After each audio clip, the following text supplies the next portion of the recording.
A bloody election strategy. That is the focus of tonight's angle. All right, the memo's gone out from the DNC and from the Biden puppeteers. Now, these sick individuals think that a mass shooting at a shopping mall is going to save them in 2024. So forget all the political trend lines that look abysmal for the Democrats. Get everyone on the same page. Tell the country that voting Republican means essentially that you're voting for Osama bin Laden's relatives. Democrats have to recognize that they're actually in war. There's no Republican Party. It is a dime store front for a terrorist organization. And respect the freedom to send your children to school without fear of slaughter. They don't respect the freedom of a rape victim to be able to decide whether or not she wants to carry a pregnancy caused by a rapist to term. They don't want books banned. This is our culture war. The language of war, that's such an interesting way to put it. We have to stop pretending that Republicans are anything other than terrorists. That's not hyperbole at this particular point. They endorse terrorism. Now, is this their plan, their actual plan? Vote Democrat because the other guys are terrorists? Well, sure looks like it. And if you think theirs is some noble mission about universal background checks and AR-15s, then you're just too sweet and naive to follow politics. Their anti-amendment crusade is now, and always has been, about raw power. Disarming the public is critical to preserving power no matter how tyrannical any country's leadership gets. Now, we know all the globalists at organizations like the World Economic Forum, they look down on our Constitution with total disgust. They really hate the fact that our founders spelled out our right to keep and bear arms. Don't like that. And because Democrats are in lockstep with Klaus and the gang, they're going to work any angle to try to convince voters that less freedom is the only way to keep Americans safe.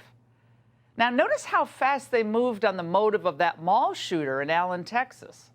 Police are saying the shooter was a 33-year-old man who may have consumed neo-Nazi and white supremacist content online. Possible white supremacists going to malls to gun down other people? I mean, there is a sickness in the state of Texas. He gravitates towards Nazi ideology. He gravitates towards white supremacy. That is a clear embrace of authoritarian and white supremacist politics, even if it is carried out by people who do not appear conventionally white. Okay. So someone named Mauricio Garcia, whose family speaks Spanish at home, might not seem like the most logical neo-Nazi to you, but we want you to see where this investigation leads. We all want to see where the investigation leads. Now, the media poured over Garcia's social media posts quickly to determine a possible motivation, springing into action, scouring for every detail. Like tonight's Washington Post.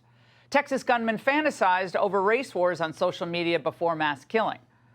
Now, contrast that with authorities and the media's handling of the transgender mass shooter at the Covenant Christian School in Nashville.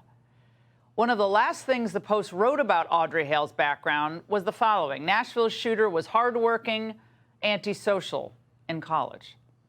Audrey Hale shot and killed 6 people, including 3 children, and she left behind a roadmap. We know that as to why.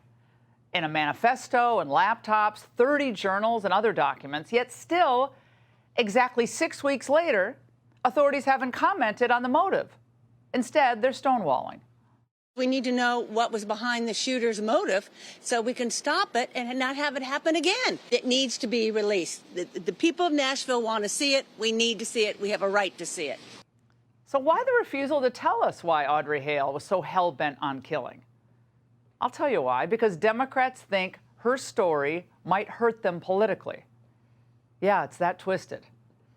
Now, this is the same reason why you rarely see Democrats run to the cameras to talk about the black-on-black crime plaguing the people of Chicago. Not likely that Benjamin Crump will show up for 24-year-old off-duty police officer Ariana Preston. She was murdered Saturday after finishing her shift, just steps from her door where she lived with her mom. 5 people, including 3 teenagers, are in custody on armed robbery charges as police investigate. It's heartbreaking. It's infuriating. It's infuriating because the party that gave us defund the police, the summer of riots and destruction, an open border, weed legalization, and lockdowns now feel like they have the wind at their backs because of mass shootings? The only thing Democrats have created is chaos and economic collapse. You might not be able to afford to put gas in your car. You may not have much savings left due to the high cost of living. And you may have nixed your summer vacation plans altogether. But they think they deserve to stay in power because they'll magically save you from mass shooters with some type of gun bans? What a joke. Now, many major polls taken in the past year show that inflation and the economy are the top concerns for most voters. According to Pew's survey just last month, only 19% of adults believe the economy is good or excellent. 19%. Who are those 19%? Now, that includes only 28% of Democrats, by the way. A depressing 46% of the public say they expect economic conditions to worsen in the next year, while 36% say it's going to stay the same. Only 17% think the economy will improve. They're in la-la land. But you see why Democrats want to talk about guns? Anything to avoid the subject on everybody's mind. People are getting poorer as the Bidens somehow are getting richer. So without Obama, hope and change, they're out. Pessimism and blame are in. Now, both Democrats and Republicans are less likely to express at least some confidence in the country's future than they were a year ago. The share of Democrats saying this has dropped 8 percentage points, while the share of Republicans have dropped 3 points over the same period. So as a result, Biden's approval is at an all-time low, according to the new ABC Washington Post poll just released yesterday.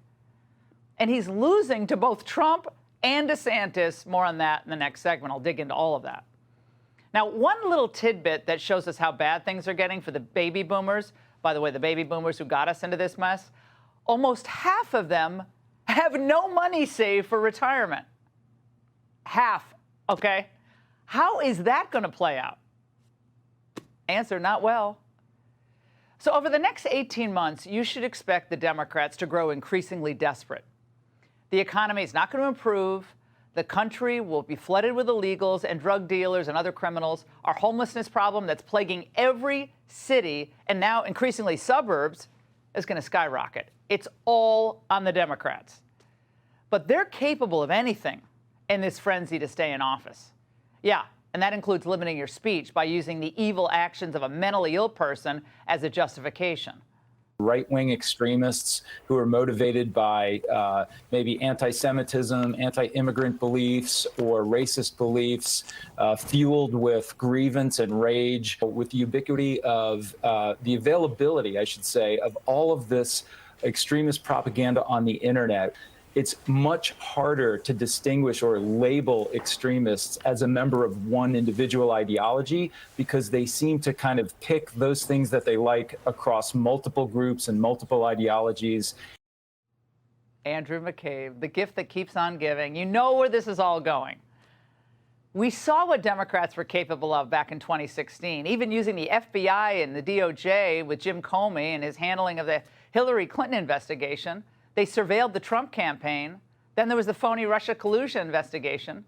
Then in 2020, we saw how the press covered for a mentally declining Joe Biden. And then in 2022, for John Fetterman. We saw how the FBI tried to turn concerned parents at school board meetings into their new domestic terrorists. We saw how the government colluded with big tech to limit speech during COVID. Anything. They will do anything for power. So Director Wray can come on this show and answer the Angle's questions anytime, any night. We invite him. Remember, the FBI only gets its legitimacy through the respect and funding it gets from the people who pay the bills. So it's time to answer some real questions, Christopher. And as far as the GOP is concerned, its focus must be to restore the economy. And when it gets back into power, they need to dismantle the deep state, period. Federal law enforcement doesn't exist to try to influence how we vote. At least it's not supposed to. And that's The Angle. Hey, Sean Hannity here. Hey, click here to subscribe to Fox News YouTube page and catch our hottest interviews and most compelling analysis. You will not get it anywhere else.